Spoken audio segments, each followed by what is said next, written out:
Vocês acham que faz sentido a reação relativamente dura e indignada, especialmente em círculos de esquerda, contra os votos proferidos por Cristiano Zanin ou para recorrer às palavras de Shakespeare? É muito barulho por nada. Com a palavra, Maria Carlotto. Claro que faz sentido, né, Breno? Boa noite, Valério, boa noite, Rudá. Veja, o conteúdo dos votos que você leu, né, contra a insignificância do furto famélico de até R$ 100, contra a descriminalização da maconha, contra para uso, né, pessoal, contra a favor da integração da Polícia Civil, todos esses votos, a oposição à equiparação de crime de homofobia e injúria racial, e contra a aceitação da denúncia de violência indígena, todos esses votos são profundamente antipopulares e mais, eles atacam frontalmente aquilo que tem de mais importante na pauta progressista contemporânea. Então, eu acho que, do ponto de vista do conteúdo desses votos, é absurdo. Lembro que umas semanas atrás, nós fizemos um programa, estávamos só Valério e eu, e faço meia-culpa que eu não fui tão dura na crítica à indicação do Zanin, em parte porque eu discordo e continuo discordando do principal argumento usado para criticar a indicação dele, que é o fato dele ser o advogado do Lula. Então, inclusive, esse é, em geral, o conteúdo da crítica de direita, né, a essa indicação, de que o Lula teria indicado o seu advogado pessoal. Veja, se o Zanin fosse o advogado pessoal dele, para crimes, para questões menores, né, para pessoais, ou mesmo.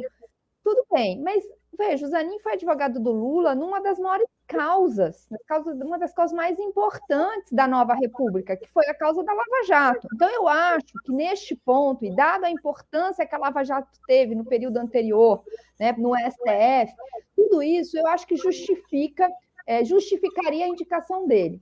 O problema, então, veja, eu não me coloco ao lado daqueles que criticam que Lula não poderia ter indicado seu advogado pessoal, porque eu acho que não é qualquer advogado pessoal, é o advogado pessoal de uma das maiores causas da nova República.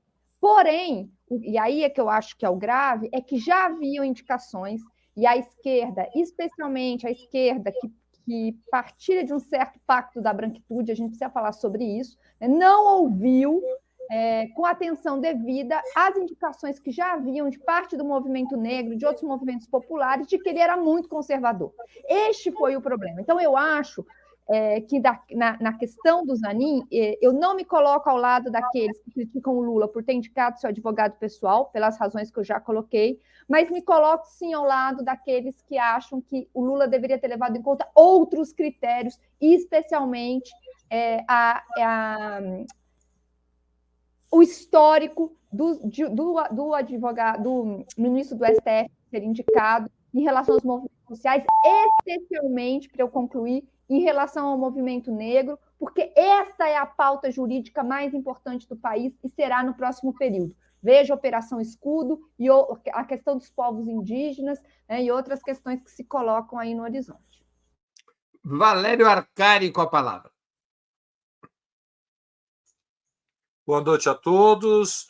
Bem-vindo, Rudá, ao nosso intenso debate das segundas-feiras. Uma satisfação te reencontrar. Boa noite, Maria. Boa noite, Breno, que não será perdoado pelos que nos acompanham, porque está com uma jaqueta que é uma ofensa aos critérios mais elementares da descrição socialista, e indo diretamente ao nosso tema. 3 notas breves. Bom, quando nós discutimos a indicação do Zanin, creio que eu fui, de forma contundente, contra a indicação por 3 razões fundamentais. A indicação de um ministro para o Tribunal Constitucional não pode ser reduzida ao critério da lealdade pessoal, como foi argumentado. O Lula prefere ter um ministro para o qual ele possa telefonar e falar com o coração aberto. O critério da lealdade é muito importante, mas não é uma lealdade pessoal. a Presidência da República é uma instituição, o tribunal é uma instituição, portanto, a lealdade tem que ser com os princípios mais elementares da esquerda. Foi a esquerda que apresentou a candidatura do Lula e garantiu que ele chegasse ao segundo turno. E, portanto, tem que haver lealdade com os interesses dos trabalhadores, do povo, lealdade com o movimento negro, com o movimento feminista, com o movimento ambiental, com o movimento LGBT, com o movimento indígena. Trata-se, em primeiro lugar, da lealdade política ou programática, ou seja, o compartilhamento de uma visão de mundo numa sociedade dilacerada pelo conflito político e fraturada diante da existência de um movimento de extrema-direita liderado por uma corrente neofascista, em que, portanto, a trincheira dos tribunais superiores foi, no passado recente, e não deixará de ser no futuro, um espaço de luta política. E a oportunidade de ter mais um voto é decisiva quando votações do passado foram terríveis. Vamos lembrar que o Supremo Tribunal Federal legitimou a cassação do mandato da Dilma Rousseff e não tinha uma composição muito diferente da do de hoje. Lembremos os últimos 5, 6 anos, nem vou falar da história da República. Bom, primeira nota. Segunda nota. Era muito breve, era muito claro que a trajetória do Zanin não preenchia os critérios mais elementares. O meu pequeno contato com ele, Breno acompanhou, foi na campanha Lula Livre, quando ficou muito claro que ele era um liberal, e um liberal que nós não podíamos nem sequer ter garantias que era um liberal com inclinações à esquerda ou à centro-esquerda. Bom, e por último, mas não creio que seja menos importante, ficou muito claro na arguição, ou seja, na véspera da confirmação da indicação no Senado, que ele titubeava. Ou seja, durante a arguição, Zanin não deixou claros seus compromissos diante da nação para poder garantir a votação. E esse grau de dissimulação é imperdoável quando se trata da indicação de um ministro para o STF. Câmbio. Rudari, ficou a palavra. Tirando aqui. Bom, boa noite, Maria, Valério, Breno.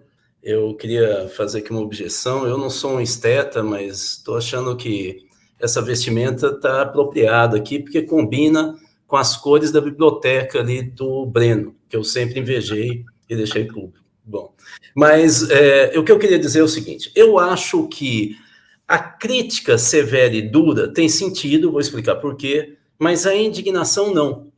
Porque todos aqueles que tinham um mínimo de informação sobre o Zanin sabiam que ele era conservador. Talvez o que não sabíamos é que ele é reacionário.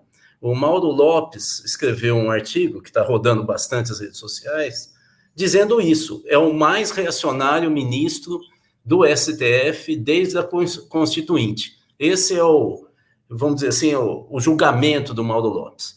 De fato, essas primeiras votações são de uma pessoa reacionária, não é? Não é só conservadora. Eu discordo dessa avaliação apressada de que ele é conservador só nos costumes. Bom, a minha questão realmente não é tanto o Zanin. A minha questão é o que passa pela cabeça do Lula, principalmente na montagem desse governo e na indicação que ele fez do Zanin. Eu acho que, em primeiro lugar, a minha preocupação é da leitura, novamente, que o Lula está fazendo sobre a correlação de forças. Porque quando ele indica o ministro da Defesa, tem um certo sentido de ser uma pessoa de direita, porque, afinal, grande parte da cúpula das Forças Armadas, se não a totalidade, penderam para o bolsonarismo e quase caíram em mais uma aventura golpista terrorista, né? Bom, aí indica o ministro da Educação, que tem uma posição muito próxima da Fundação Lehman, principalmente a secretária executiva dele, que quase foi ministra, Isolda, um alinhamento completamente averso a qualquer postura mais progressista da educação. Aí você vai para o Ministério da Cidade, e aí chega no Zanin. Qual é a leitura que ele está fazendo? Que a situação está tão insustentável e desequilibrada que tem que ter gente de direita e um governo ser centro-direita, centro. Eu não entendo. E, no caso, a minha segunda preocupação é que, ao indicar o Zanin, o Lula parece pensar mais numa política de governo, de sustentação do governo, do que de uma política de Estado. Porque, afinal, o ministro Zanin vai ficar muitos governos lá dentro. E o Lula parece que pensou só em como sustentar o governo dele agora. Aliás, se é isso, o governo dele pensa de maneira reacionária? Essa é a minha dúvida. Qual é a do Lula? Muito bem. Alguém quer exercer o direito de réplica em relação a esse tema, voltar a intervir, ou posso passar para a próxima questão? Ninguém. Não, eu quero fazer uma réplica. O Rudá está querendo ser convidado mais vezes, porque o elogio da harmonização desse espantoso jaqueta com a biblioteca é o argumento mais absurdo que eu já ouvi. Essa jaqueta é de uma deselegância reacionária. Carloto, você pode desempatar o problema com a minha jaqueta? Breno, eu acho que você errou. Gente, eu achando que com esse elogio eu ganharia mais alguns segundos e vi que o relógio não parou, para falar a verdade. Ele queria pouco. Olha lá, ganhou, mas ele queria pouco. Vamos lá, a próxima questão. Qual é a opinião de vocês sobre a substituição da ministra Rosa Weber, que está prestes a se aposentar? Quais critérios deveriam ser seguidos? Qual a pressão que deveria ser feita sobre o presidente Lula a esse respeito por sua base social e eleitoral? Com a palavra, Valério Arcari. Bom, eu acho que de reacionários, conservadores e liberais de todas as cores, estamos bem servidos. Já estamos bem servidos. Portanto, está na hora de colocar alguém que tenha tido a coragem de lutar contra a ditadura. Essa é a minha opinião. De preferência, mulher e negra, mas que lutou contra a ditadura, que se arriscou a defender aqueles que estavam presos, que tinham sido torturados, perseguidos durante a ditadura. Ou seja, alguém que deu provas na vida de um compromisso que é vital. Ou seja, aqueles que puseram a sua vida em risco para defender aqueles que estavam abandonados diante de um regime de terror. Então, existem incontáveis militantes que têm trajetória. Eu creio que uma mulher e uma mulher negra tem um sentido simbólico, educativo, porque é inspirador para os movimentos negros e feministas. Portanto, eu não secundarizo a dimensão simbólica. Na construção do PT, por exemplo, teve muita importância que as figuras públicas, quando o partido foi criado, fossem operários. Tinha muito sentido simbólico. Não é secundário quem personaliza a defesa de um programa, mas a questão central é o programa. Aliás, isso me permite, Valério, para quem acha que tudo isso é identitário, o mais anti-identitário e mais ortodoxamente marxista Partido Comunista do Ocidente, que é o Partido Comunista Português, tinha como regra que obrigatoriamente 50% dos membros do seu comitê central tinham que vir da classe operária industrial. Sim, claro, é uma tradição da Revolução de Outubro, ou seja, os trabalhadores, a sua libertação será feita por eles mesmos. Então é natural que os líderes dos movimentos populares sejam trabalhadores, filhos do povo, e isto oferece empolgação, empatia, identificação. Nós não, por sermos marxistas e considerarmos que os conflitos de classe são os mais importantes da sociedade contemporânea, nós não diminuímos o fato de que há outros conflitos, a luta contra todas as formas de opressão. Mas é natural que as lideranças indígenas sejam indígenas, que as lideranças ambientalistas sejam ambientalistas, que as lideranças feministas sejam mulheres, que as lideranças populares sejam homens, mulheres, jovens, LGBTs, saíram das classes populares. E os santistas ficam onde? Não ouvi? Os santistas ficam onde? Os santistas têm o Pelé para se confortarem ainda por muito tempo, pelo amor. Você veja, eu sei que está na fase do rebaixamento. Você está impactado com o gol do. Os santistas estão sofrendo uma opressão. É uma das opressões. São oprimidos. Não, você, para ser mais justo, você podia falar da opressão contra os calvos. Isso despertaria maior empatia diante daqueles que acompanham o programa Outubro. Mas, indo de novo ao tema central, desta vez não se pode errar. Quer dizer, dessa vez, vamos combinar, o Lula não pode errar. O risco é muito elevado. É necessário ter alguém que seja realmente de confiança, mas não só da confiança pessoal, porque, veja, os líderes políticos podem ter muitas habilidades, mas terem dificuldades de fazer o julgamento das pessoas. Isso ocorre com muita frequência. São habilidades diferentes, interpretar a correlação de forças, qual é a temperatura dos conflitos, é um tipo de habilidade que não necessariamente está associada à inteligência emocional. A inteligência emocional é aquela que permite ver além do que a pessoa, do papel que a pessoa representa na sociedade. É preciso olhar na alma humana quando nós aceitamos delegar poder. É através dos olhos que nós fazemos juízos do coração humano, da razão humana, do caráter pessoal. E não necessariamente os líderes políticos têm esta inteligência emocional entre as suas maiores qualidades. Câmbio. Com a palavra, Rudá Richet.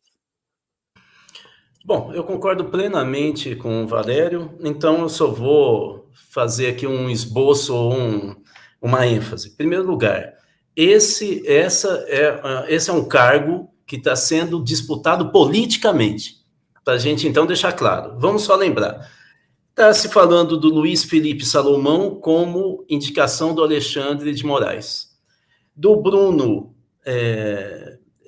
que seria...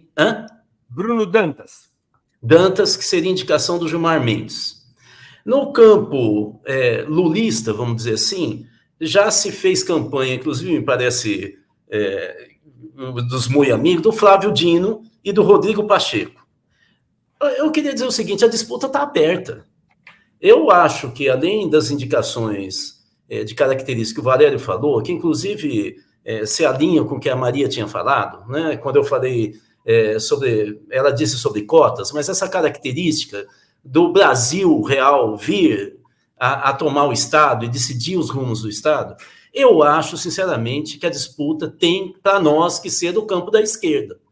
Uma pessoa que tem uma posição declarada, nítida de esquerda, em relação ao papel do Estado, da ampliação dos direitos sociais. Ou seja, nós temos que ter na economia, para onde anda a economia, qual que é a concepção de política econômica que essa pessoa tem. Eu acho que seria, digamos, a retomada de um novo patamar de disputa política do Brasil, e necessariamente a grande imprensa viria para o debate sobre o papel do Estado.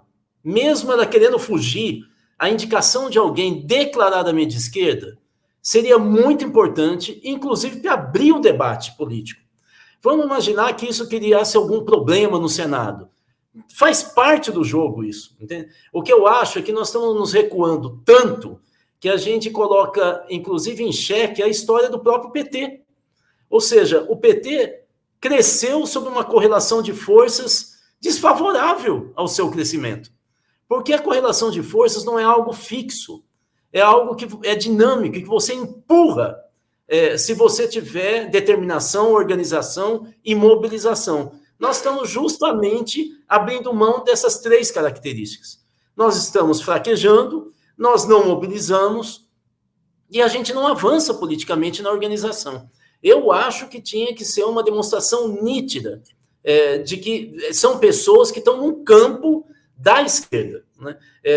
Além dessas características. Se for uma mulher negra, mais importante ainda para a gente. Né? Acho isso fundamental. Mas tem que estar no campo de esquerda, porque a disputa por essa vaga está politicamente definida. Né?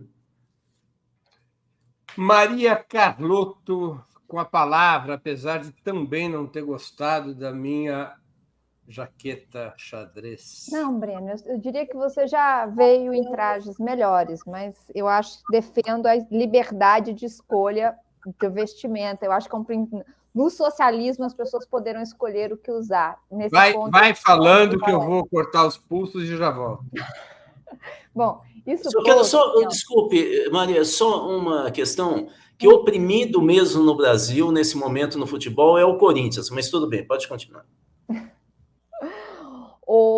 Daqui a pouco o departamento de arbitragem da CBF resolve o problema do Corinthians, como sempre acontece. O general Russo, atualiza meu reloginho aí, ó. Vamos lá, Igor, volta para os 3 minutos o relógio. Vocês tentaram e só eu consegui meu tempo a mais. Agora já está correndo. Tá, não, brincadeiras à parte, assim, olha, o sistema judiciário brasileiro, ele é uma herança daquilo que há de mais retrógrado, a gente já falou aqui, né? Mandar o cargo vitalício, que é um entulho monárquico, ou seja, ele é um herdeiro daquilo, né, daquelas muitas áreas no Brasil que a gente não reforma, por exemplo, como os militares, né, e vem como um entulho, né, da sociedade patriarcal brasileira. Bom, não é à toa que, como o Rudá bem colocou, a grande maioria absoluta do Ministério Público e do sistema judiciário é composto de homens brancos ricos. Só que a gente não acha que isso é um problema de identidade. Eles não têm identidade. Eles são o universal. Eles estão ali porque eles merecem, certo? Nós é que reivindicamos mais de 50% da população brasileira de mulheres e mais de 50% da população brasileira de negros. Quando reivindicam o seu lugar, esses são identitários. É isso que eu chamei de violência simbólica. É esse falso universal que ninguém questiona e que impõe a sua maneira de pensar. É por isso que o Rudá falou, com toda razão, que nós estamos absolutamente dentro dos marcos do liberalismo. Porque essa é a ideologia dessa galera. É a ideologia dominante, certo? E a gente assume sem questionar, em parte porque a gente não quer comprar essa briga, em parte porque isso é da estrutura de dominação, né?